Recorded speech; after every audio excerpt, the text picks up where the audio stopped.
नमस्कार साथियों। Sai biology classes में आपका बहुत बहुत स्वागत है। वीडियो अच्छी लगा करें तो लाइक अवश्य किया करें, सब्सक्राइब किया करें और उसको शेयर जरूर किया करें, जिससे आप जितने लाइक्स करेंगे उतना मैं मोटिवेट होकर आपके लिए बहुत अच्छी अच्छी वस्तुओं को यहाँ पर लेकर आऊँगा और बहुत अच्छे अच्छे एग्जाम्पल के द्वारा मैं आपको समझाऊँगा। चलिए, मैंने आपको बायोडाइवर्सिटी एंड कंजर्वेशन में मैंने अभी तक आपको बायोडाइवर्सिटी के बारे में बताया। बायोडाइवर्सिटी मैंने 4 चीज़ बताई थी आपको। डेफिनेशन बताया था, हाउ टू मच मतलब कितनी बायोडाइवर्सिटी पाई जाती है ये बताया था, इम्पोर्टेंस बताए थे। फिर पैटर्न ऑफ डिस्ट्रीब्यूशन बायोडाइवर्सिटी का बताया था। फिर इसके बाद लॉस ऑफ बायोडाइवर्सिटी बताया था। लॉस ऑफ बायोडाइवर्सिटी में हाउ मच यानी कितनी बायोडाइवर्सिटी लॉस हो चुकी है और क्यों लॉस हुई है इसके बारे में बताया गया था। अब जो आपके लिए आता है, इसमें आपको कंजर्वेशन ऑफ बायोडाइवर्सिटी। भाई, जब लॉस हो रही है बायोडाइवर्सिटी, यदि इसी प्रकार से लॉस होती रही तो 200 वर्षों में इस पृथ्वी पर किसी प्रकार की कोई स्पीशीज पाई नहीं जाएगी। तो इस वजह से बायोडाइवर्सिटी का कंजर्वेशन करना बहुत आवश्यक है। तो कंजर्वेशन का मतलब क्या होता है? कंजर्वेशन का मतलब होता है कि सीधे सीधे बायोडाइवर्सिटी जो इस पृथ्वी पर पाई जाती विभिन्न प्रकार की ऑर्गेनिज्म की स्पीशीज पाई जाती हैं, उन स्पीशीज को संरक्षण कैसे किया जाए, सुरक्षित कैसे रखा जाए, उसी को कहा जाता है जैव विविधता का संरक्षण या कंजर्वेशन ऑफ बायोडाइवर्सिटी के नाम से जाना जाता है। अर्थात इस पृथ्वी पर जो ऑर्गेनिज्म पाया जा रहा है, ऑर्गेनिज्म की स्पीशीज पाई जा रही है, या तो उसी स्थान पर उसको कंजर्व कर दिया जाए, या उसको ले जाकर कहीं दूसरे स्थान पर कंजर्व कर दिया जाए, या उसको एम्ब्रियो फेज में कंजर्व कर दिया जाए, या फिर इन विट्रो मेथड के द्वारा कंजर्व कर, मतलब कंजर्व करना है। कैसे भी आप और हम लोगों को बायोडाइवर्सिटी को बचाना है भाइयों, किसी भी प्रकार से आपको बायोडाइवर्सिटी को कंजर्व करना आवश्यक है।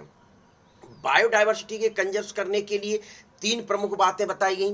बायोडाइवर्सिटी को कंजर्व करने के लिए मुख्य रूप से 3 बातें बताई गई। तो सबसे पहले मुख्य रूप से मतलब ये है कि वाई बायोडाइवर्सिटी क्यों कंजर्व किया जाए, बायोडाइवर्सिटी को क्यों कंजर्व किया जाए। पहले तो आप ये पढ़ेंगे,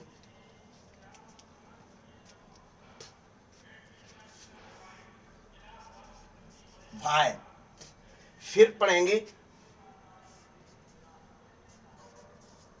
हाउ टू कंजर्व,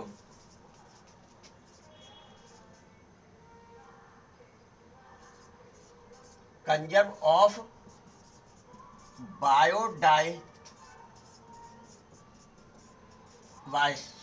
बायोडाइवर्सिटी, मतलब क्यों कंजर्व करें और बायोडाइवर्सिटी को कैसे कंजर्व किया जाए। ये 2 बातें मुख्य रूप से बताई गई। इसमें मुख्य रूप से आपके सीधे सीधे 3 बातें बताई गई कंजर्व करने के लिए। जो सबसे पहली बात जो थी वह मुख्य रूप से थी आपके नैरोली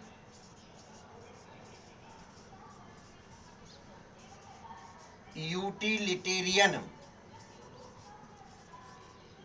दूसरा मुख्य रूप से जो था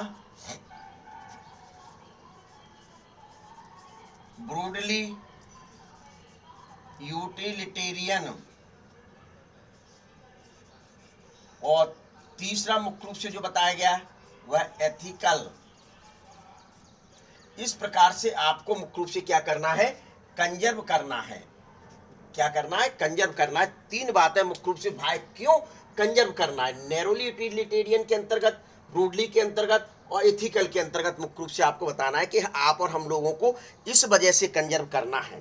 तो देखिए, सबसे पहले इसके अंतर्गत मुख्य रूप से बताया जाता है, तो इसमें आपको वुड प्राप्त होता है। यहां मैं इसको मिटाल के थोड़ा सा इस साइड लिखूंगा, ये विषय ध्यान रखना। अभी मैं लिखता हूं, वुड प्राप्त करने के लिए लकड़ी मुख्य रूप से आपको प्राप्त होती है, लकड़ी आपको फॉरेस्ट से प्राप्त होती है। दूसरा,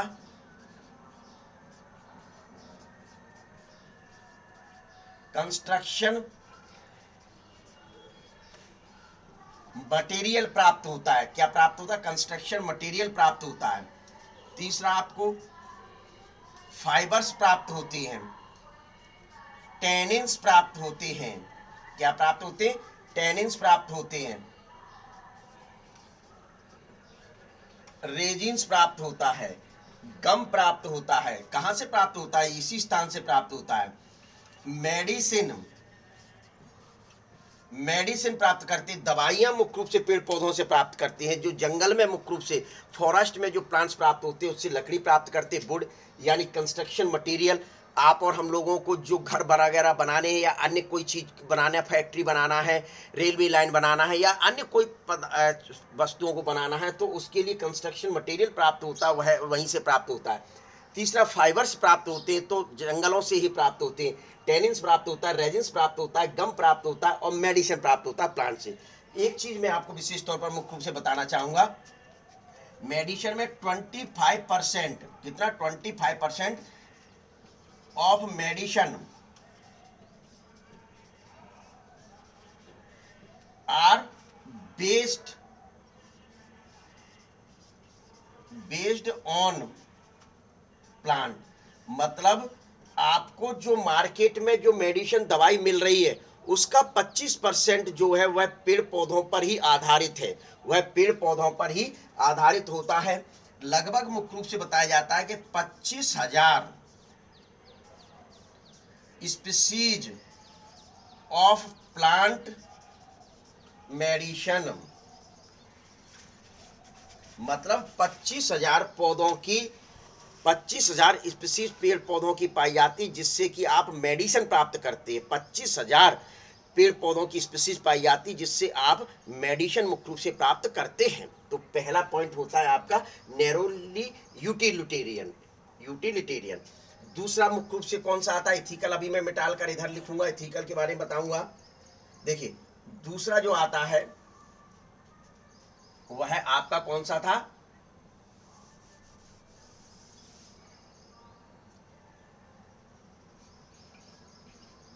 ब्रूडली यूटिलिटेरियन। देखिए, तो ब्रूडली यूटिलिटेरियन में मुख्य रूप से क्या बता सकते हैं? ब्रूडली यूटिलिटेरियन में मुख्य रूप से आप और हम लोग क्या बता सकते हैं? तो वो देखिए,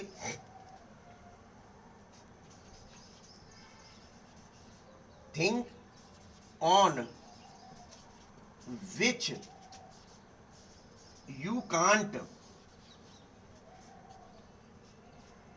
you can't put A price tag.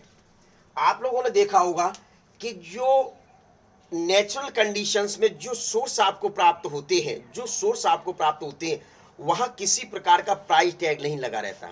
भाई, ऑक्सीजन आपको प्राप्त होती है पेड़ पौधों से, फॉरेस्ट से ऑक्सीजन प्राप्त होती है।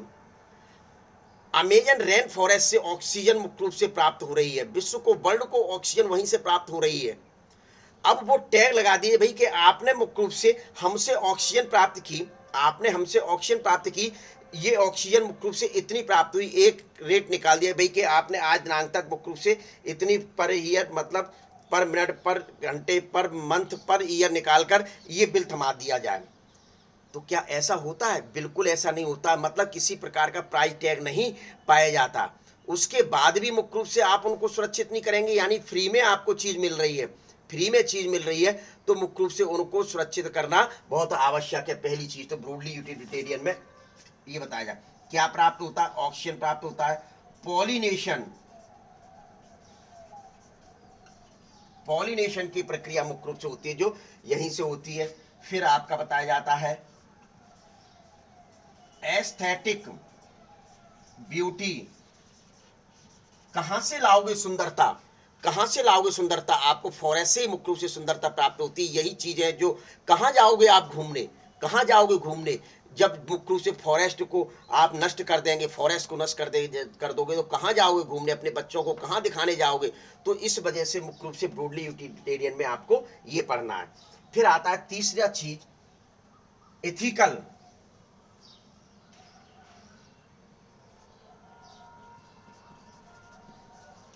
इथिकल में मुख्य रूप से क्या आपको फायदा ना हो किसी चीज से, किसी वस्तु से आपको कोई फायदा नहीं हो रहा है, तो क्या हमारा फर्ज नहीं है कि उसको सुरक्षित किया जाए? आपका फर्ज नहीं बनता है कि आप उसको सुरक्षित करें?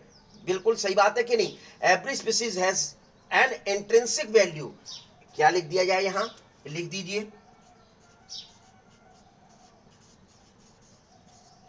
एवरी स्पीसीज, दिखाई दे रहा है, has an, every species has an intrinsic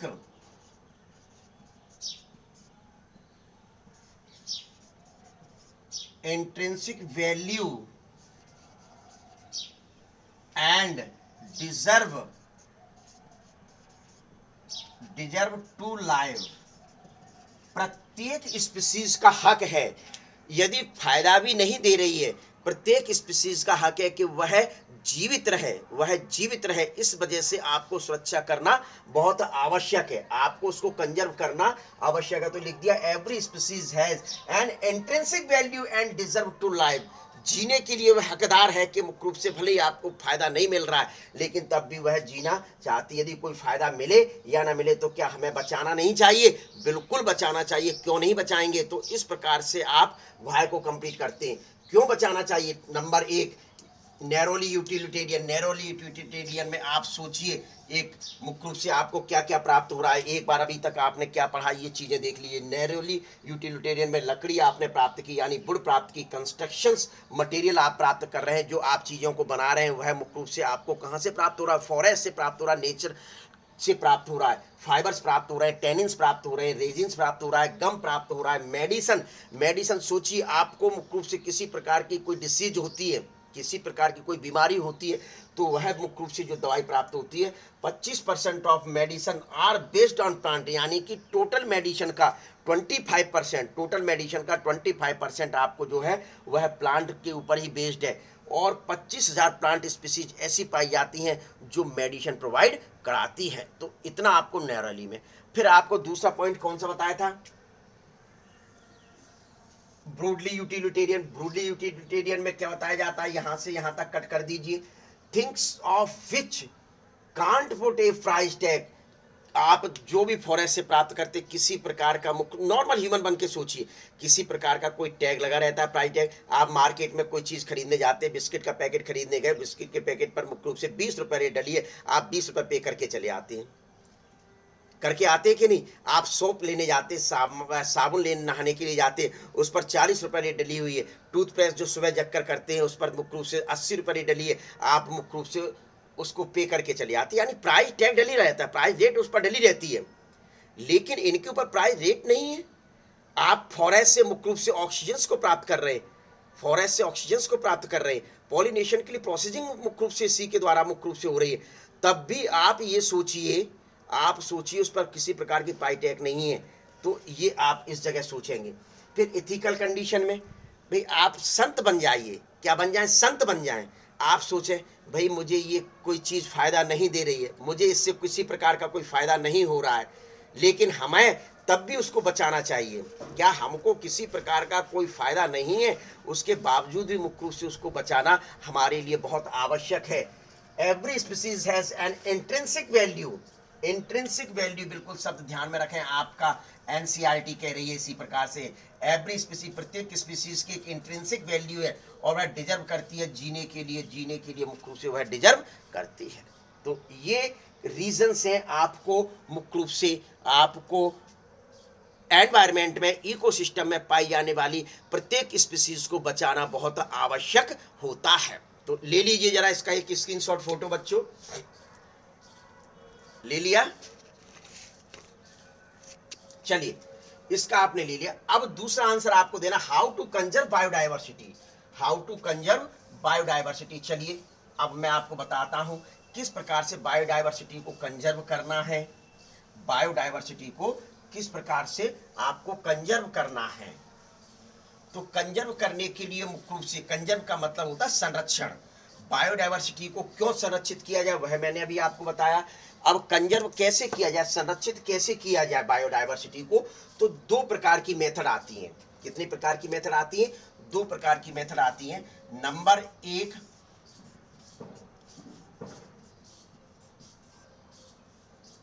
in situ conservation. नाम से स्पष्ट हो रहा है इन सीटू कंजर्वेशन। इन मतलब अंदर, अंदर का मतलब क्या हुआ, जैसे आप उत्तराखंड चले जाएं, उत्तराखंड में मुख्य रूप से आपका जो वहां पर माहौल है, उत्तराखंड में सीधे सीधे आपको कंजर्व किया जा रहा है। वहां आपका एक वो बनाया गया जिम कॉर्बेट, जिम कॉर्बेट मुख्य रूप से पार्क बनाया गया, वह नेशनल पार्क जिम कॉर्बेट बनाया गया, वहां टाइगर को मुख्य रूप से सुरक्षित किया जा रहा है। तो उत्तराखंड की जो पहाड़ियां थी वहां पर मुख्य रूप से टाइगर घूमते थे, तो टाइगर को पकड़ के मुख्य रूप से दूसरे स्थान पर नहीं ले जाया गया, उसी स्थान पर मुख्य रूप से एक बाउंड्री बना दी गई। क्या इन सीटू में ये है, कोई ऑर्गेनिज्म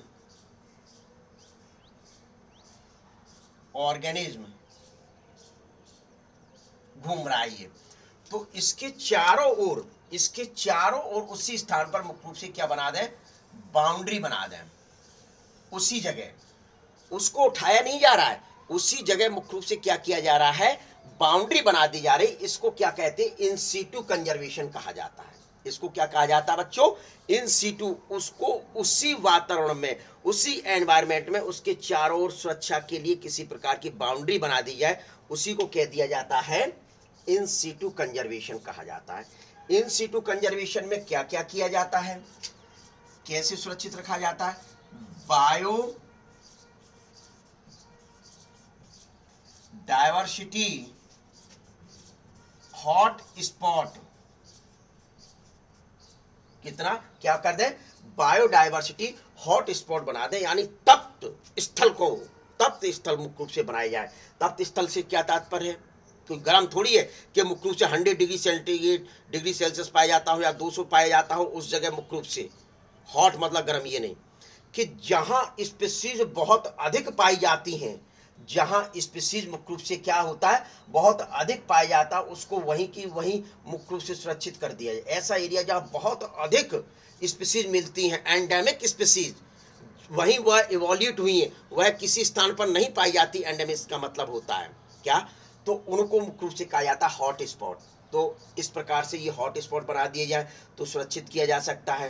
क्या इंडिया में 3 हॉट स्पॉट क्षेत्र पाए जाते हैं, अभी मैं बताता हूं, ठीक है। पहली चीज तो ये, दूसरी चीज मुख्य रूप से क्या बताया जाता है, बायो स्फीयर रिजर्व जोन बनाकर, बायो स्फीयर रिजर्व जोन बनाकर मुख्य रूप से किया जा सकता है। नेशनल पार्क बनाकर मुख्य रूप से किया जा सकता है। फिर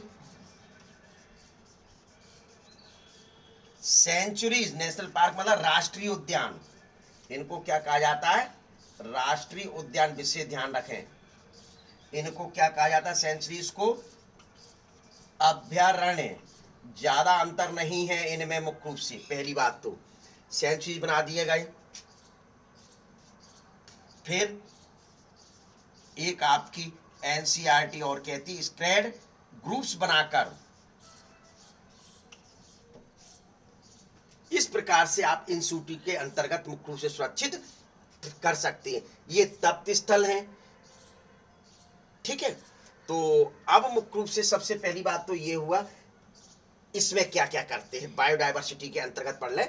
दूसरा पॉइंट, इन सीटू के बाद एक्स सीटू आता है। क्या आता है, एक्स सीटू। एक्स सीटू का मतलब होता है, एक्स सीटू का मतलब होता है कि कोई स्पीसीज जहां पाई जा रही है वहां वह कम रह गई है, उसको सुरक्षित करना नामुमकिन नहीं हो रहा है, तो पहले सबसे पहले मुख्य रूप से उसके लिए एक एनवायरमेंट दे दिया जाए, बाउंड्री बना दिया जाए, फॉरेस्ट बना दिया जाए, और वहां से उठाकर उसको दूसरे स्थान पर, उस स्थान पर ले आए।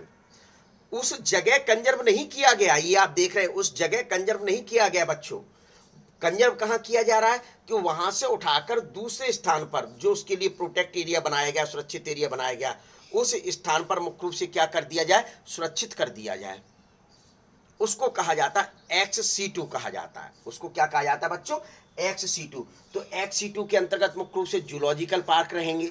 क्या रहेंगे, zoological park, safari wild life मुख्य रूप से आएंगे, बॉटनिकल गार्डन आएंगे। क्या आएंगे, बॉटनिकल गार्डन आते हैं, सीड्स कंजर्व करना आता है, एम्ब्रियो कंजर्व करना आता है मुख्य रूप से। एनजीओ मतलब एम्ब्रियो कंजर्व जो किया जाता है वो किस प्रकार से किया जाता है अभी मैं आपको बताऊंगा। सबसे पहली बात है अपने लिए इन सीटू को पर चर्चा करना। तो इन सीटू में बायोडायवर्सिटी हॉट स्पॉट प्लेस क्या होते, सबसे पहला पॉइंट ये होता है क्या। तो आपके मुख्य रूप से बताया जाता है कि सीधे सीधे पहले इसका एक स्क्रीनशॉट ले लीजिए जल्दी से जल्दी।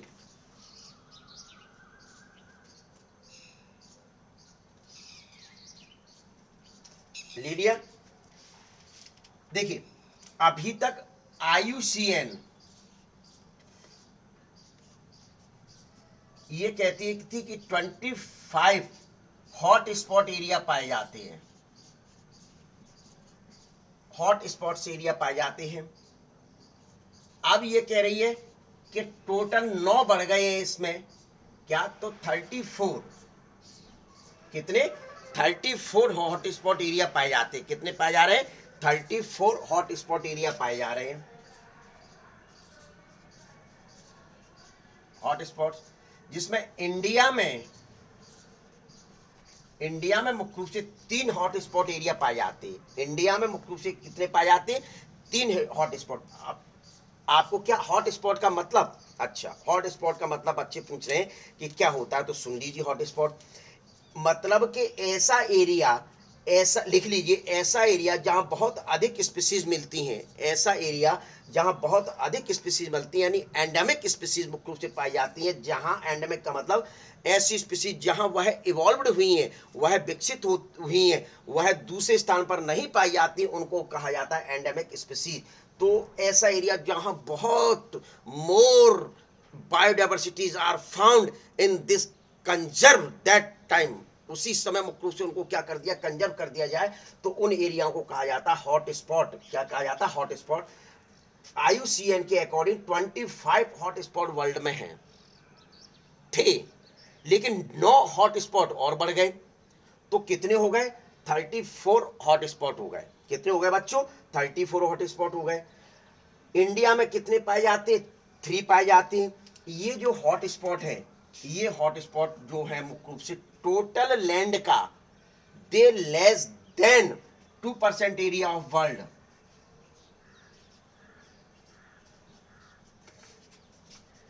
दे लेस देन 2% एरिया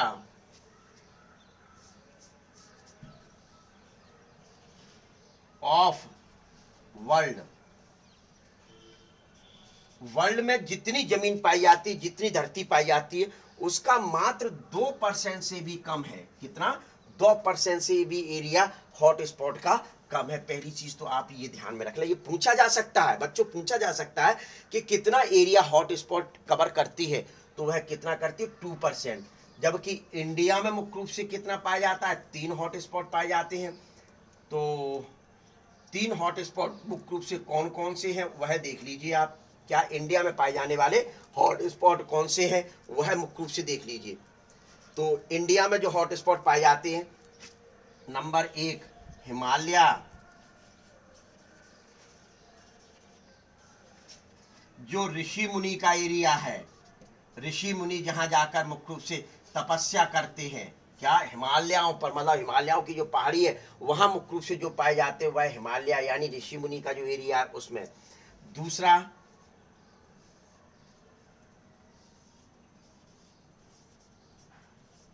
वेस्टर्न घाट, क्या, एंड श्रीलंका। आपकी NCERT बिल्कुल यही बोल रही है। तीसरा मुख्य रूप से Indo Burma region, Indo Burma region मुख्य रूप से ये आपके 3 हॉट स्पॉट जो हैं वह इंडिया में पाए जाते हैं। वह मुख्य रूप से कहां पाए जा रहे हैं बच्चों, इंडिया में मुख्य रूप से ये 3 हॉट स्पॉट पाए जाते हैं। हॉट स्पॉट के बारे में एक चीज और बताई जा रही है, बहुत अच्छी चीज है। यदि अब भी आप हॉट स्पॉट के द्वारा कंजर्व कर लेते हैं, अभी भी मुख्य रूप से समय है, NCERT बोल रही है कि अभी भी समय है कि यदि हॉटस्पॉट के द्वारा आप बायोडाइवर्सिटी को कंजर्व कर लेते हैं तो 30% बायोडाइवर्सिटी की कमी को आप रोक सकते हैं कि 30% बायोडाइवर्सिटी नहीं होगी। तो लिख दिया जाए,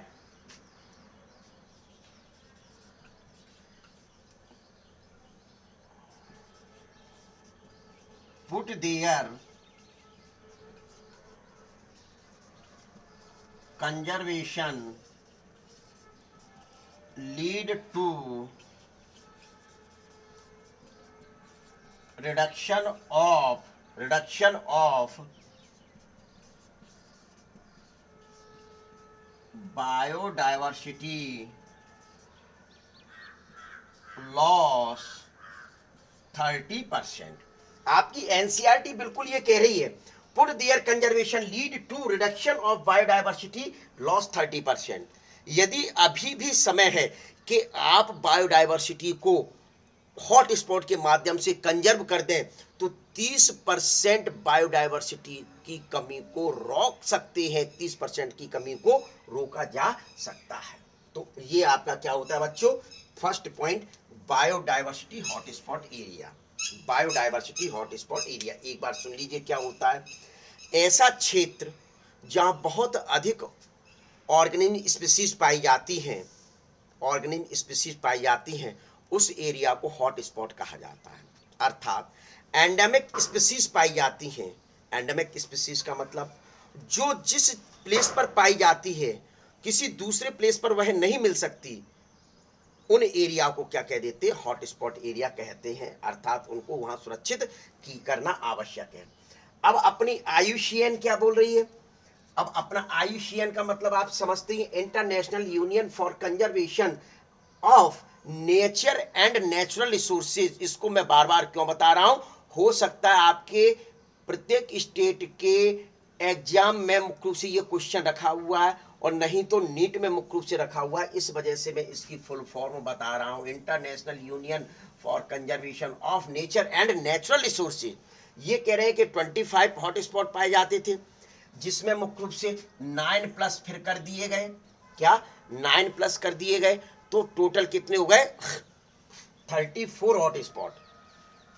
फिर the less than 20% area of world, यह वर्ल्ड का, विश्व की जमीन का, विश्व की धरती का मुख्य रूप से मात्र 2% से भी कम एरिया। सोचिए 2% से भी कम एरिया है भाइयों, बचा लो, हॉटस्पॉट और डेवलप कर लो, जिससे कि मुख्य रूप से आप और हम लोग स्वयं सुरक्षित बने रहें, क्योंकि ये सुरक्षित रहेंगे, ऑर्गेनिक स्पीसीज सुरक्षित रहेगी तो आप और हम लोग भी सुरक्षित रहेंगे, विशेष ध्यान रखें।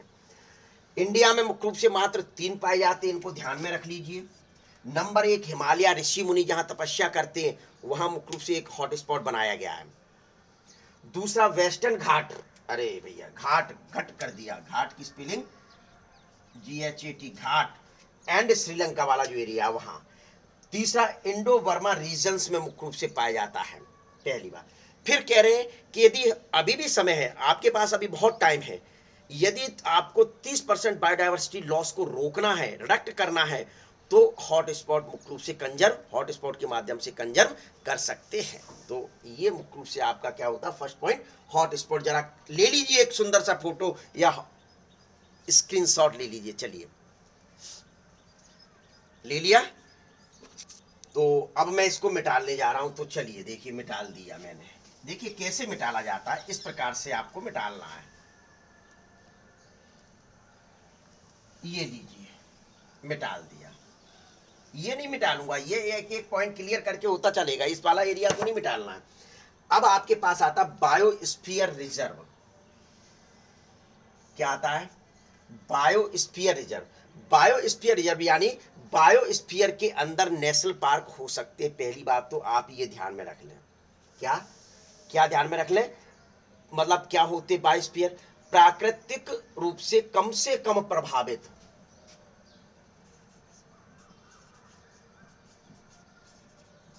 प्राकृतिक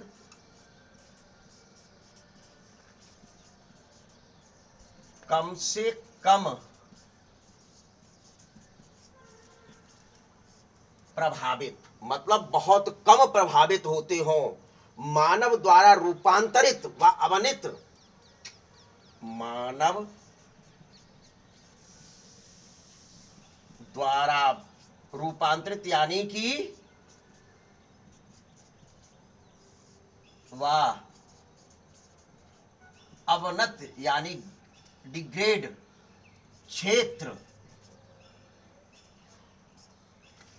प्राकृतिक रूप से कम प्रभावित, प्राकृतिक मान लो, कम से कम प्रभावित हो और मानव द्वारा रूपांतरित और एवं अवर्णित, रूपांतरित मॉडिफाइड, ह्यूमन द्वारा मॉडिफाइड किए गए हो, और डिग्रेड जोन जो होते हैं वह मुख्य रूप से इसके अंतर्गत आते हैं। पहली चीज तो आप ये डेफिनेशन में लिख सकते हैं। और क्षेत्र जहां, पूरा लिखना है तो जहां वाइल्ड लाइफ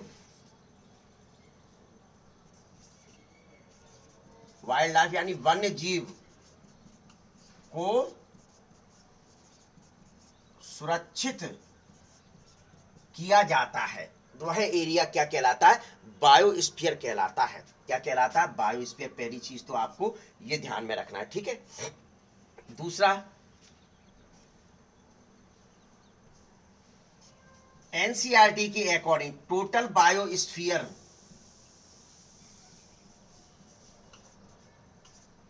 जोन कितने हैं? 14। टोटल बायोस्फीयर जोन मुख्य रूप से कितने हैं? 14 है। आपको ये विशेष ध्यान में रखना है, ये बिल्कुल ध्यान में रखना है, पहली चीज। दूसरी चीज बताया जाता है बायोस्फीयर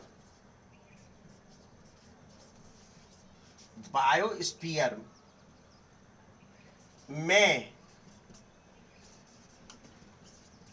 नेशनल पार्क हो सकते हैं। बायोस्फीयर में मुख्य रूप से क्या हो सकते हैं? नेशनल पार्क हो सकते हैं, ये भी आपका ध्यान में रखना है। बायोस्फीयर में मुख्य रूप से किस प्रकार का क्या क्षेत्र होता है ये देख ले, एक डायग्राम के द्वारा मैं मुख्य रूप से बताना चाह रहा हूं। देखिए, ये एरिया कोई बायोस्फीयर रिजर्व का है। क्या बायोस्फीयर रिजर्व का ये एरिया है? इस बायोस्फीयर रिजर्व का ये सेंटर जो जोन है, ये कोर जोन है। ये कौन सा जोन है? कोर जोन है, पहली चीज। दूसरी चीज मुख्य रूप से बताया जाता है, ये वाला जो एरिया है, ये एरिया बफर जोन कहलाता है, बफर जोन कहलाता है। और ये जो एरिया आता है, इस एरिया को ट्रांजिशन जोन कहा जाता है। आपको क्या बताना है इसमें? तीनों एरिया के बारे में आपको क्या बताना है? ट्रांजिशन जोन एरिया में मुख्य रूप से क्या पाए जाते हैं? हाउस पाए जाते हैं, घर पाए जाते हैं। यहां मुख्य रूप से क्या पाए जाते हैं? होम पाए जाते हैं। ये आपका होम है। जब घर पाए जाते हैं, क्या ट्रांजिशन एरिया में मुख्य रूप से क्या बताना है कि घर पाए जाते हैं। जब यहां घर पाए जाते हैं तो यहां मुख्य रूप से लोग भी निवास करते हैं।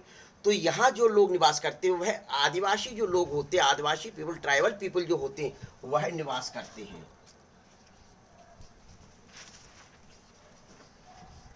आदिवासी लोग इस स्थान पर मुख्य रूप से निवास करते हैं।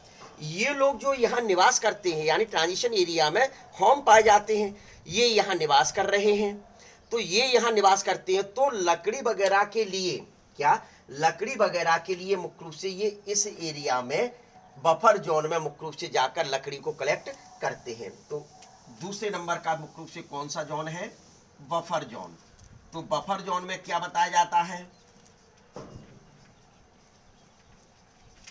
देखिए, ये एरिया मुख्य रूप से कौन सा, ये आप देख रहे हैं कि नहीं? ये देख रहे हैं, ये एरिया मुख्य रूप से कौन सा? बफर जोन, जहां आदिवासी लकड़ी कलेक्ट करने जा सकते हैं, जहां ट्राइबल पीपल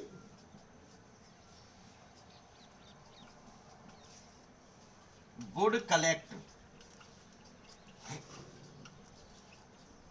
करने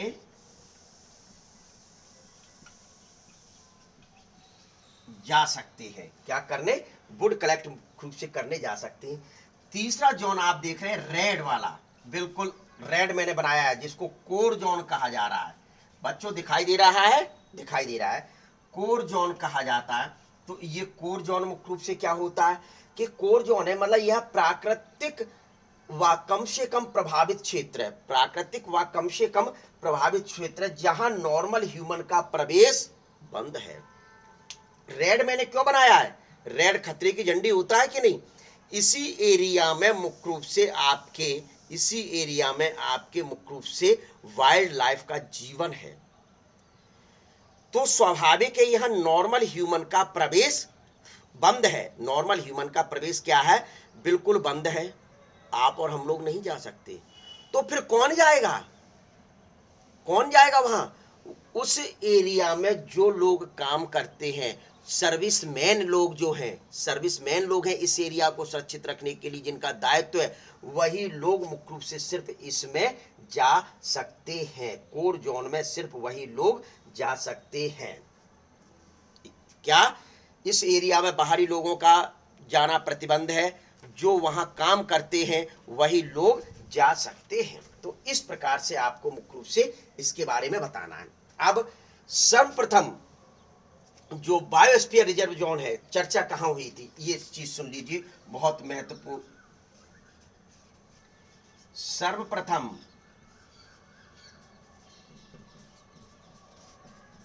biosphere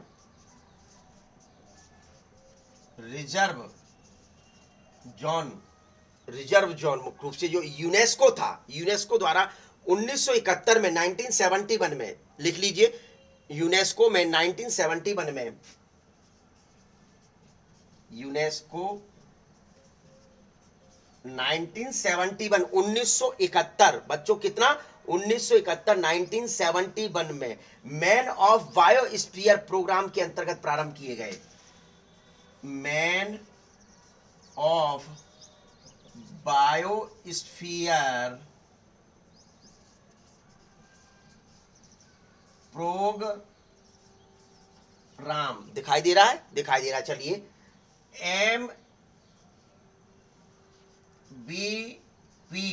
MBP man of biosphere programme के अंतर्गत मुख्य रूप से ये बायोस्फीयर रिजर्व को चालू किया गया था। ये विशेष ध्यान रखें, बायोस्फीयर रिजर्व जोन मुख्य रूप से यूनेस्को में 1971 में मैन ऑफ बायोस्फीयर प्रोग्राम के अंतर्गत मुख्य रूप से इनको प्रारंभ किया गया था। तो अभी तक मैंने बायोस्फीयर रिजर्व में क्या बताया? बायोस्फीयर रिजर्व की घटना सुन लीजिए। मुख्य रूप से घटना नहीं है, मतलब एक ये जोन क्षेत्र है, मतलब घटना से मतलब जो मेरे द्वारा आपको अभी तक बताए गए उनको कहा जा रहा है बायोस्फीयर घटना है। मतलब सीधे सीधे लिखा है, प्राकृतिक कंडीशन में कम से कम प्रभावित, मानव द्वारा रूपांतरित, अवनत मतलब डिग्रेड जोन, जहां वाइल्ड लाइफ को सुरक्षित किया जाता है, वह एरिया बायोस्फीयर कहलाता है। टोटल बायोस्फीयर जोन कितने? 14 है। टोटल बायोस्फीयर जोन बच्चों कितने? 14 है। पहली चीज, बायोस्फीयर में नेशनल पार्क हो सकते हैं। दूसरी चीज, तीसरी, सर्वप्रथम बायोस्फीयर रिजर्व जोन को मुख्य रूप से क्षेत्रों को यूनेस्को द्वारा मुख्य रूप से 1971 में मैन ऑफ बायोस्फीयर प्रोग्राम चालू किया गया था। उसके अंतर्गत इन बायोस्फीयर रिजर्व को प्रारंभ किया गया था। बायोस्फीयर एक ये ब्लू कवर लाइन है, क्षेत्र है। इसमें मुख्य रूप से कोर जोन क्षेत्र जो रेड कलर का बनाया गया है वह होता है, जहां किसी प्रकार के मानव का जाना प्रतिबंधित है। कोई भी मानव नहीं जा सकता, सिर्फ वही ह्यूमन उसमें प्रवेश कर सकता है जो वहां काम करता है। पहली चीज। दूसरा, आप देख रहे हैं कि रेड जोन जो मतलब कोर जोन बना हुआ, उसके बाहर बफर जोन पाया जाता है।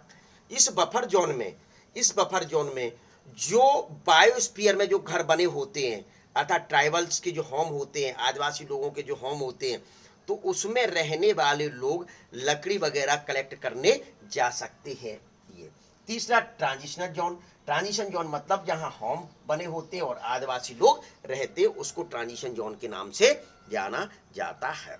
ये आप कर लीजिए, ले लीजिए जरा स्क्रीनशॉट। ठीक। तो आपका ये दूसरा पॉइंट कौन सा हो गया, बायोस्फीयर। बायोस्फीयर। अब आता है आपका नेशनल पार्क। ले लिया इसका स्क्रीनशॉट ले लीजिए जल्दी से जल्दी। ले लिया स्क्रीनशॉट में डाल दूं मैं, चलिए। तो ये आपका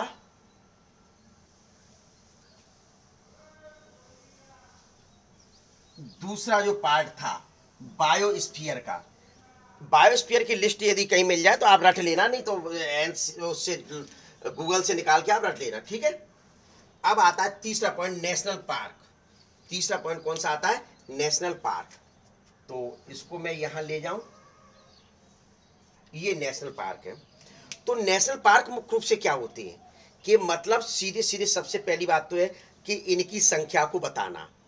national park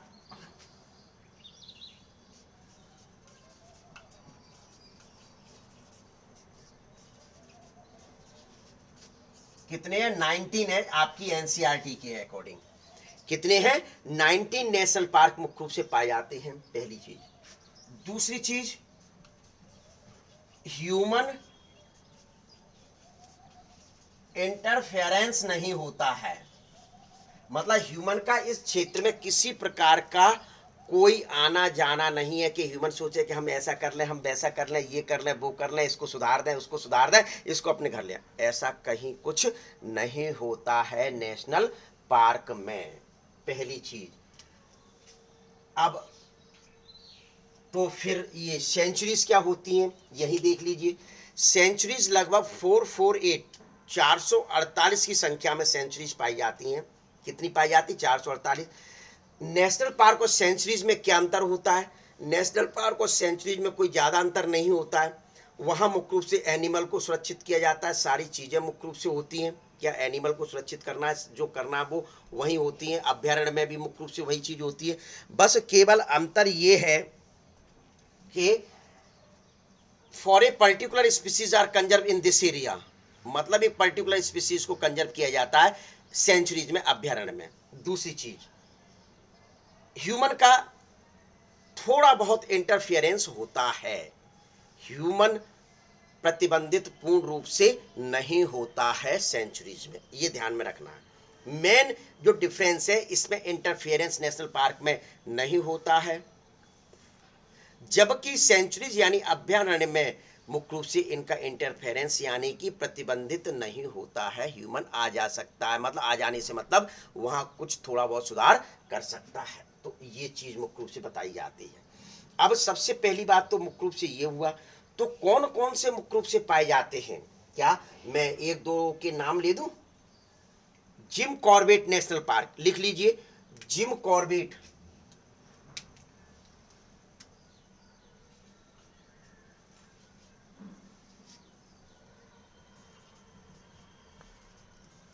Jim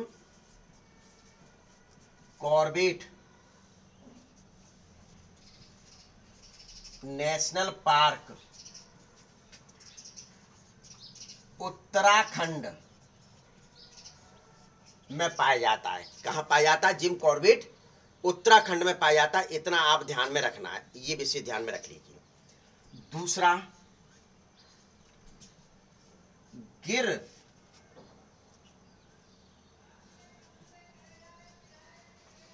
national park, कौन सा, गिर नेशनल पार्क है, जो मुख्य रूप से गुजरात में पाया जाता है। कहां पाया जाता है, गुजरात में पाया जाता है। कहां पाया जाता है, गुजरात में पाया जाता है, जहां एशियाई सिंह को कंजर्व किया जाता है। क्या, एशियाई सिंह,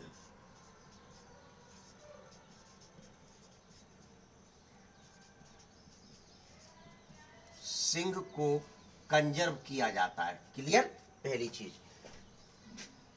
विषय ध्यान रखते चलना। ये मैं क्यों लिख रहा हूं, ये आपको याद करने हैं, आपको विशेष तौर पर याद करने हैं, ये ध्यान में रखना है।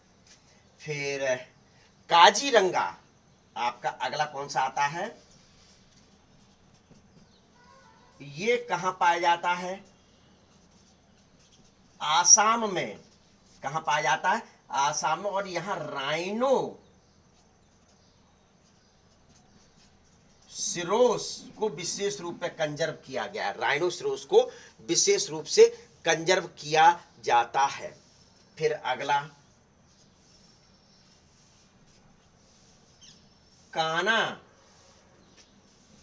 नेशनल पार्क में नहीं लिख रहा हूं, इनके नाम मुख्य रूप से कभी कभार सेंचुरीज में भी आ जाते हैं, तो कोई दिक्कत वाली बात नहीं है। नहीं आप कहो कि सर ये तो ये एमपी में पाया जाता है। कान्हा कहाँ पाया जाता है? एमपी में पाया जाता है विशेष तौर पर। और टाइगर प्रोजेक्ट जो स्टार्ट हुआ था वो यही हुआ था।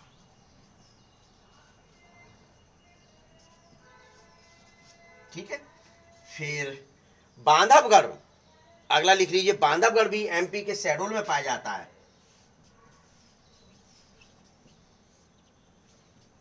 बांधवगढ़ नेशनल पार्क एमपी के शहडोल इलाके में कहां पाया जाता है? एमपी के शहडोल इलाके में मुख्य रूप से पाया जाता है।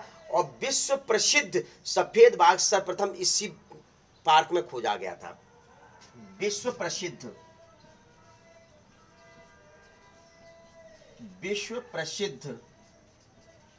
सफेद बाघ इसी पार्क में खोजा गया। ठीक है, ये चीज मुख्य रूप से आपकी क्या हो गई। फिर अब संजय नेशनल पार्क या राष्ट्रीय उद्यान, संजय नेशनल पार्क या राष्ट्रीय उद्यान मुख्य रूप से यह एमपी के सीधी व छत्तीसगढ़ के कोरिया जिले में पाया जाता है। लिख दो इसको, ये विशेष दो जगह है। यह एमपी मतलब मध्य प्रदेश, एमपी के सीधी जिले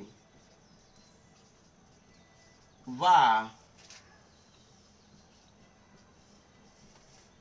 छत्तीसगढ़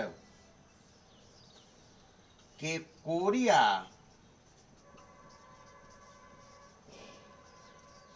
जिले में, क्या छत्तीसगढ़ के कोरिया जिले में मुख्य रूप से पाया जाता है, जहां विशेष तौर पर तेंदुआ चीतल को मुख्य रूप से कंजर्व किया गया। विशेष तौर पर तेंदुआ और चीतल को कंजर्व किया जाता है। तो इतना आपको कायम पढ़ना है बच्चों। नेशनल पार्क में, नेशनल पार्क और सेंचुरीज को एक ही मान के चले, बस अंतर इतना है कि नेशनल पार्क में ह्यूमन इंटरफेरेंस नहीं है, पहली चीज। सेंचुरी अभ्यारण्य में ह्यूमन का इंटरफेरेंस है, थोड़ा बहुत मुख्य रूप से वो काम कर सकते हैं, कुछ कर सकते हैं सुधार।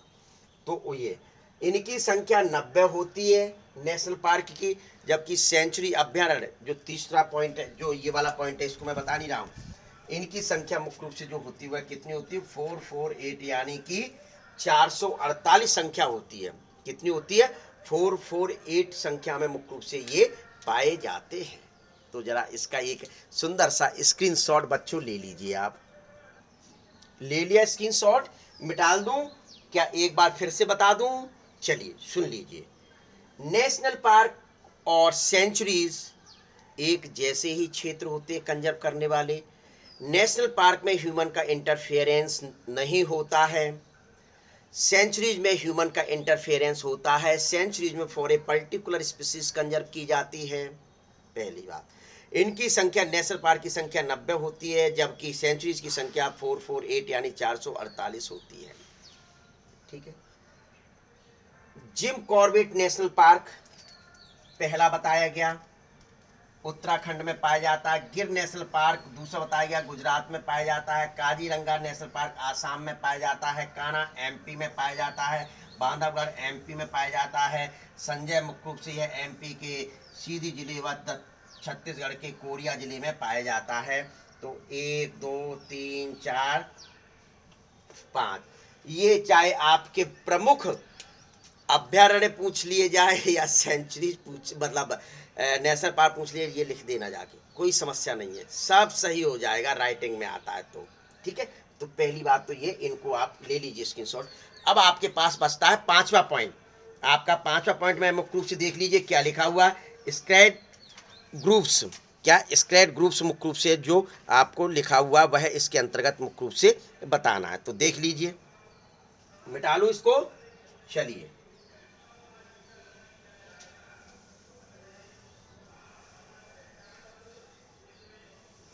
चलिए अब आता है स्क्रैच ग्रुप्स। तो स्क्रैच ग्रुप्स में मुख्य रूप से क्या बताया जाता है कि ये ऐसे एरिया हैं, ये ऐसे एरिया हैं जहां आदिवासी रहते हैं और वहां पेड़ पौधों की मुख्य रूप से वह पूजा करते हैं, पेड़ पौधों की पूजा करते, जिसके कारण उनको कोई काटे ना, जिससे उन्हें काटते नहीं है। पहली बात तो ये। तो स्क्रैच ग्रुप्स की ये लाइन जा रही है, ये तो लिख दूं मैं, tracts of forest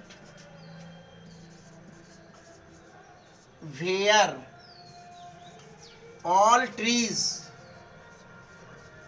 where all trees and wild life, मतलब पेड़ पौधे तो हैं ही और उसमें रहने वाले एनिमल भी है, वाइल्ड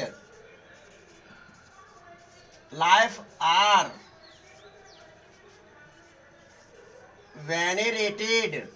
वेनेरेटेड का मतलब होता है बच्चों पूजा, यानी पूजा, एंड प्रोटेक्टेड, एंड प्रोटेक्टेड। क्या लिख दिया? Tract of forest where all trees and wild life are venerated and protected. मतलब ऐसा एरिया जहां पेड़ पौधों एवं वन्य जीवों की पूजा की जाती हो, पूजा की जाती हो और सुरक्षित रखा जाता हो। जब आप पूजा करेंगे, जब आप पूजा करेंगे तो निश्चित तौर पर मुख्य रूप से उनको काटेंगे भी नहीं। एक पत्थर है, इस पत्थर में आप पैर मारते चला जाता है, लेकिन वही पत्थर एक मंदिर में रख दिया जाए तो आप उसकी चरण छूकर पूजा करते हैं। What is difference between both are? दोनों में क्या अंतर है भाई? एक को आप पूज रहे हैं तो यही स्थिति है कि कुछ लोग पेड़ पौधों को काट रहे हैं, लेकिन आप हमारे ट्राइबल पीपल जो भाई हैं, हमारे जो भाई हैं, वह इनको मुख्य रूप से कोई काटे नहीं, मारे नहीं, तो उनके लिए क्या कर रहे हैं? वेनरेटेड कर रहे हैं, पूजा कर रहे हैं। क्या कर रहे हैं? पूजा करते हैं। तो विशेष ध्यान रखें, ये इसको हिंदी में भी लिख दें।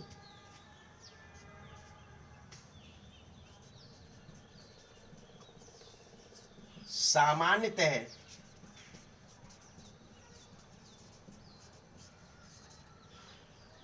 जहां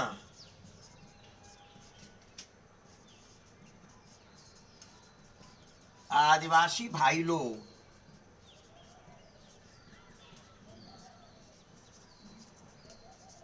रहते हैं और वो पेड़ पौधों, दिखाई दे रहा है, पेड़ पौधों व वन्य जीव की पूजा करते हैं व सुरक्षा करते हैं, जिससे उन्हें काटा ना जाए। ठीक है, तो देख लीजिए ये एरिया कौन कौन से होते हैं। चलिए मैं बता दूं, north eastern, north eastern region, north eastern region कौन सा?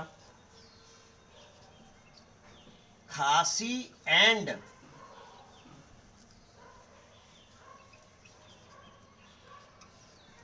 Jaintia, Khasi and Jaintia hills in Meghalaya. यहां से लिखो खासी एंड, ये है Khasi and Jaintia hills in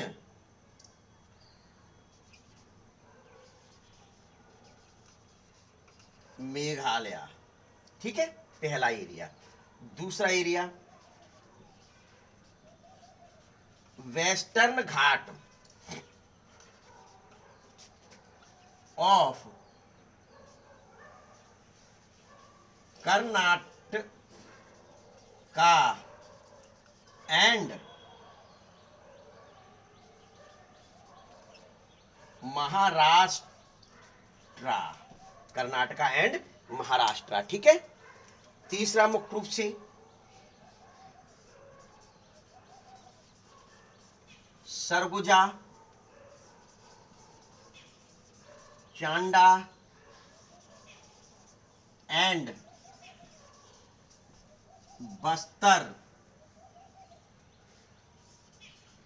area of MP. भैया ये एमपी कह रही है, एनसीईआरटी वही मुझे पढ़ाना पड़ रहा है जो एनसीईआरटी कह रही है, वही बताना पड़ रहा है जो एनसीईआरटी कह रही है कि सरगुजा, चांडा एंड बस्तर जो एरिया ऑफ एमपी का है, तो ये मुख्य रूप से एनसीईआरटी करी, इस वजह से ये चीजें मुझको बतानी पड़ रही, ठीक है। तो ये आपको क्या होता है, स्क्रेड ग्रुप्स होते हैं। क्या होते हैं? स्क्रेड ग्रुप्स होते हैं। अब एक चीज मैं और बताना चाहूंगा यहाँ, चलिए वो चीज बाद में बताऊंगा, पहले मतलब ये तो इन सीटू हुआ। इन सीटू में मैंने आपको क्या क्या बताया। इन सीटू का मतलब क्या कि जो वाइल्ड लाइफ जहां पाया जाता है उसी के चारों ओर एक बाउंड्री बना दी जाए, तो उसको उनको सुरक्षित कर दिया जाए, उसी एरिया को क्या कहा जाता है, इन सीटू कहा जाता है। इन सीटू के अंतर्गत इसमें आपके क्या क्या बताए मैंने, हॉट स्पॉट बताए, बायोस्फीयर बताए, नेशनल पार्क बताए, सेंचुरीज बताई और आपके स्क्रेच ग्रुप बताया। क्लियर? हॉट स्पॉट जो एरिया हैं, हॉट स्पॉट जो एरिया हैं वह मुख्य रूप से आपके बहुत ही सुरक्षित एरिया होते हैं। क्या? Biosphere reserve area, national park, part लिख दिया भैया, पार्क होते हैं, नेशनल पार्क, ठीक है, और अभ्यारण्य। तो इतना मैंने आपको बताया। अब आपको जरा एक स्क्रीनशॉट ले लो, तो जिससे फिर XC2 पर चर्चा कर। चलिए तो मिटाल दूं अब फिर, देखिए अब मैं पूरा ही मिटाल रहा हूं ये, क्योंकि ये इन C2 के अंतर्गत था, इस वजह से अब जो आ रहा है हाउ टू कंजर्व बायोडायवर्सिटी के अंतर्गत सेकेंड पॉइंट XC2। XC2 नाम से ही स्पष्ट हो रहा है बच्चों,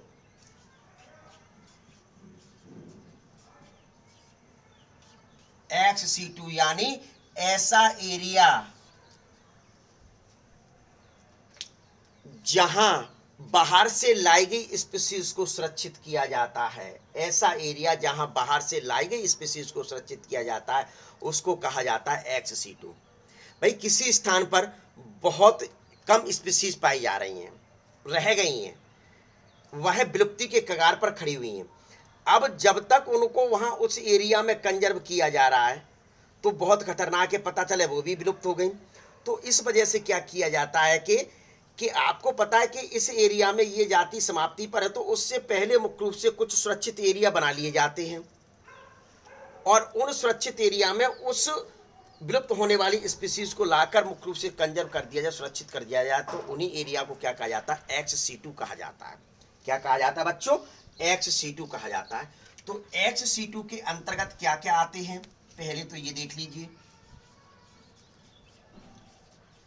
सफारी वाइल्ड पार्क, पहली चीज। दूसरी चीज मुख्य रूप से क्या आते हैं जंतुओं को सुरक्षित करने के लिए, जूलॉजिकल पार्क। तीसरी चीज मुख्य रूप से क्या आती है, बॉटेनिकल गार्डन आते हैं। अगला क्या आता है, सीड कंजर्व आता है। अगला क्या आता है, एम्ब्रियो कंजर्व, और फिर इन विट्रो मेथड। तो इनके द्वारा मुख्य रूप से सुरक्षित किया जा सकता है। तो सफारी वाइल्ड पार्क क्या होते हैं, मतलब कि ऐसे एरिया जहां जीवों को सुरक्षित किया जा रहा है, मानव को किसी ऊंट या किसी मतलब क्या बोलते हैं, मानव ऊंट नहीं, सॉरी, मानव को कार वगैरह के माध्यम से घूमने की परमिशन दी जाती है, उनको कहा जाता है। विशेष ध्यान रखें, ये XC2 में आते हैं, ये कॉन्सेप्ट में आते हैं, XC2 के अंतर्गत मुख्य रूप से इनको रखा जाता है। क्या? XC2 के अंतर्गत। दूसरा जूलॉजिकल पार्क। जूलॉजिकल पार्क मुख्य रूप से क्या होते हैं? जूलॉजिकल पार्क ऐसे एरिया हैं, क्या? जूलॉजिकल पार्क मुख्य रूप से ऐसे एरिया हैं जहां जंतुओं को सुरक्षित किया जाता है। जू, चिड़ियाघर, आप और हम लोगों के मनोरंजन क्षेत्र तो होते हैं, आप और हम लोगों की मनोरंजन क्षेत्र तो होते हैं, लेकिन यहाँ जंतुओं को सुरक्षित रखा जाता है। बॉटेनिकल गार्डन क्या होते हैं? मतलब जहां पेड़ पौधों को सुरक्षित रखा जाता है, पेड़ पौधों को सुरक्षित रखा जाता है, उनको बॉटनिकल गार्डन कहा जाता है।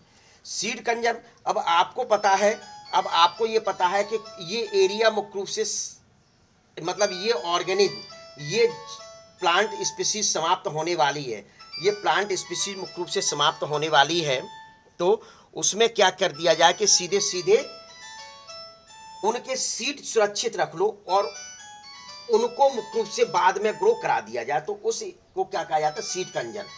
एम्ब्रियो कंजर्व क्या कहा जाता है? एग और स्पर्म के माध्यम से यूटेरस में मुख्य रूप से डेवलप हो चुका है एम्ब्रियो, लेकिन वह फीमेल मुख्य रूप से ये चाह रही है कि मैं अभी, मेरा फिगर खराब हो जाएगा, मेरा फिगर खराब हो जाएगा, मेरा ये हो जाएगा। आजकल ये जो हीरोइन वगैरह जो है, बहुत रिच लेडीज जो है, इस प्रकार की प्रक्रिया को अपनाते हैं। इन विट्रो और एम्ब्रियो कंजर्व मेथड को ये लोग अपनाते हैं। वो कहते हैं महिलाएं, रिच मैन महिलाएं जो होती है, हीरोइन वगैरह होती है, कि मेरा कैरियर समाप्त हो जाएगा यदि मैंने अभी बच्चे पैदा कर लिए। तो क्या किया जाता है कि इन कंडीशन एम्ब्रियो यदि यूटेरस में डेवलप हो गया, तो उस एम्ब्रियो को मुख्य रूप से मेडिसिन टेक्निक के द्वारा बाहर निकालकर मुख्य रूप से कंजर्व कर दिया जाता है। ठीक है। इन विट्रो कंडीशन में क्या होता है कि इन एग और स्पर्म को सुरक्षित रख दिया जाए, उस फीमेल के एग को निकाल लिया जाए और उसके हस्बैंड के स्पर्म को, सीमेन को निकाल लिया जाए और उनको कंजर्व कर दिया जाए, उनको क्या कर दिया जाए? कंजर्व कर दिया जाए। और कंजर्व करने के बाद जब आवश्यकता है कि अब हमको बच्चे पैदा करने, या बच्चे पैदा करने लायक नहीं रहे, अरे भाई अब हमको क्या करना है, तो उस दौरान मुख्य रूप से क्या कर दिया? टेस्ट ट्यूब बेबी के माध्यम से ओवा और स्पर्म को आपस में फ्यूज करा दिया जाता है, तो संतान पैदा प्राप्त होती है। और यूट्यूब के माध्यम से जो फर्टिलाइजेशन हुआ, उसके बाद जो जायगोट बनता है, जायगोट के बाद मुख्य रूप से जो आपके 18 फेज की जो सेल्स बनती है, उसको ले जाकर यूटेरस में इम्प्लांट कर दें या किसी दूसरी महिला के गर्भाशय में मुख्य रूप से प्रेरित करा दें, जिसके फलस्वरूप मुख्य रूप से सुरक्षित किया जा सकता है। विशेष ध्यान ये रखा जाए,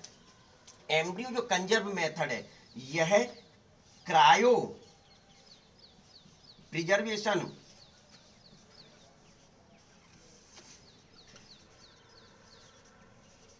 लिक्विड नाइट्रोजन में 197 डिग्री सेल्सियस पर किया जाता है,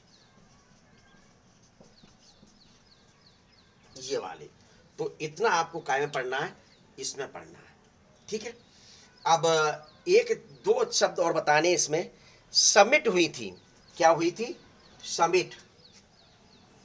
ये XC2 के अंतर्गत नहीं, ये अलग है।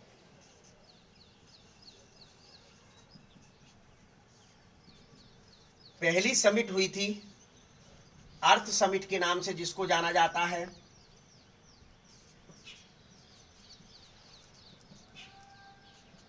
इसमें देशों को निमंत्रण किया गया, इसमें देशों को बुलाया गया और कहा गया कि भैया हमको सुरक्षित करना है, हमको मुख्य रूप से ऑर्गेनिक स्पीसीज को सुरक्षित करनी है। 1992 में हुई थी।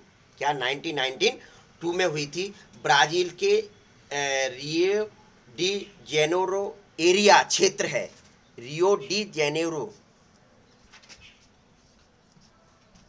रियो डी जेनेरो ब्राजील में ये 1992 में हुई थी। वहां चर्चा की गई कि आप अपने एरिया के और बायोडायवर्सिटी को बचाना है, कैसे बचाना है, तो बाकायदा फॉर्मेलिटी पूरी करके मुख्य रूप से हुई थी। ठीक है, पहली चीज तो ये हुई। फिर सेकेंड समिट जो हुई थी, सेकेंड समिट ये दक्षिण अफ्रीका के जोहान्सबर्ग में, क्या दक्षिण अफ्रीका के जोहान्सबर्ग में, जिसको वर्ल्ड समिट के नाम से जाना गया,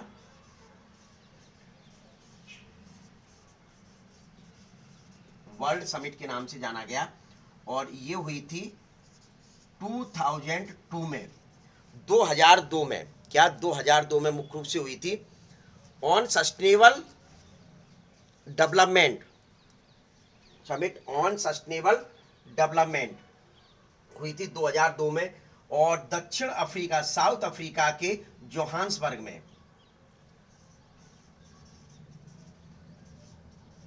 साउथ अफ्रीका के जोहान्सबर्ग में ये समिट हुई थी, जहां सभी देश जुड़े, जहां मुख्य रूप से सभी, लगभग बताया जाता 190 कंट्री प्लेग हुई थी इसमें, और चर्चा हुई कि चर्चा के बाद ये बताया गया कि हम ऐसा ऐसा करेंगे जिसके फलस्वरूप मुख्य रूप से हम बायोडाइवर्सिटी को कंजर्व किया जाएगा, और साइन वगैरह करके मुख्य रूप से कर लिया गया। तो ये आपका क्या होता है, कंजर्वेशन ऑफ बायोडाइवर्सिटी। तो आपका जो चैप्टर था बायोडाइवर्सिटी एंड कंजर्वेशन, या बायोडाइवर्सिटी एंड इट्स कंजर्वेशन, तो ये चैप्टर अब यही समाप्त होता है। ठीक है, तो इसके बाद जो चैप्टर लिया जाएगा, इकोसिस्टम चैप्टर पे आप और हम लोग चर्चा करेंगे। ठीक है, चलिए ले लीजिए इसका जरा एक स्क्रीनशॉट, सुंदर सा फोटो ले लीजिए बच्चों सभी। विषय ध्यान एक लेने से पहले, मैं बंद करने से पहले ये कहूँगा बच्चों, यदि अच्छा लगता है, मैं आपको प्रेशराइज नहीं कर रहा हूँ, यदि आपको बहुत अच्छा लगता है तो निश्चित तौर पर लाइक जरूर किया करें, सब्सक्राइब भी किया करें। सब्सक्राइब तो आपने एक बार कर दिया, तो लाइक तो बार बार करना पड़ेगा। प्रत्येक वीडियो को सब्सक्राइब एक बार किया, लेकिन लाइक बार बार करेंगे। अब इसको शेयर करते हैं किसी को, तो उसको भी अच्छा लगता है तो वो सब्सक्राइब करे अवश्य।